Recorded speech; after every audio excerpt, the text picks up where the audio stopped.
coins, $1 bill, and $20 bill. Now, what I'm going to do is, what's your name? Jim. Jim. I'm going to give Jim $20 and Marty What are you going to do with it? $5 and John $1. I would like to ask them if they feel that after I gave them that, how do you feel when I gave you that $20? Well, since you gave me 4 times more than him, I'm doing great. You think I'm okay, right? Yeah, oh, yeah. Yeah, because As I long gave as I you get more. to keep it. Right. And Marty, how do you feel when you saw that I gave him 20 and only 5 for you? It's 5 more than all these guys. I feel pretty good. But you don't feel a little bit that it's an equal kind of... Oh, maybe just a little bit. Just a little bit, yeah. And John? Same. Same thing. Ladies and gentlemen, what I want to point out here is that the social economic system and within the way we distribute money, if it is unequal, will affect us in our relationships. Let me tell you more about this.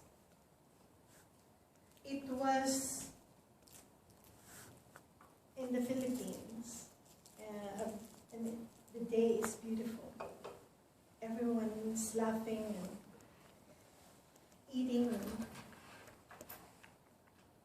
there were friends in the house and everyone's happy. But one thing stood out. There are poor people that haven't eaten outside that house, who doesn't even have a proper house to live. They are in dire poverty. The floor of their houses is mud. It's actually soil. And most of them have cardboard boxes as walls. Well, how did this affect me? There are 2 kinds of lives that I witnessed. One is one that is comfortable in my house. We belong to the middle class. But these people here also affected me in a way. Why? Or how? The way I defined myself is what I fear. I look at what I fear and I try to run away from that fear.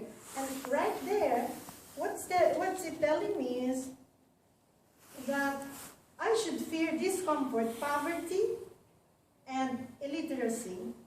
So I'm kind of, but I like to help you, but I don't have money yet, you see. So there is this reaching out and getting away from it that is causing a little bit of conflict within myself. The same thing with food. When we have very little on the table, this dried fish that stinks but really tastes good, you see.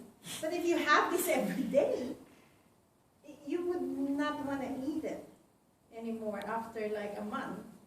So when we have good food, that's when you kind of like, oh, life is good. I like everything that my mom prepared for me. And in my choice of a husband, I looked for the handsome.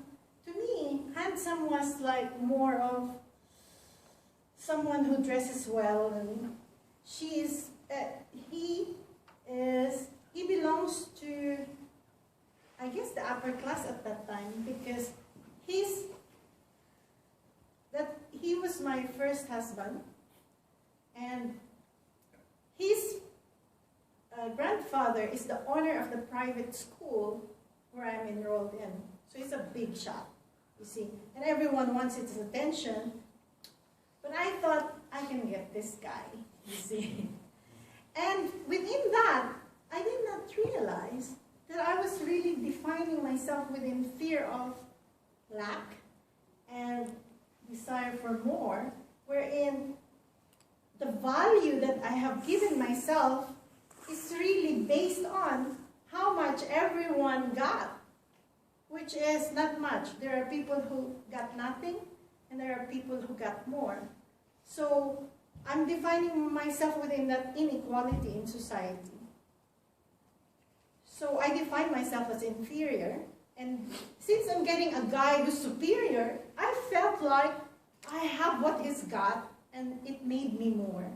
And so in this quest for more, and more, and more, like the kind of food I eat, healthy food, that makes me more. Yeah, if I have more money, that makes me more. And so I blew my definition of myself out of proportion. And one day, cancer knocked on my door. And it says, if you are multiplying more and more, I'm going to multiply more and more. This, to me, is like, what's going on? I thought I'm living like this.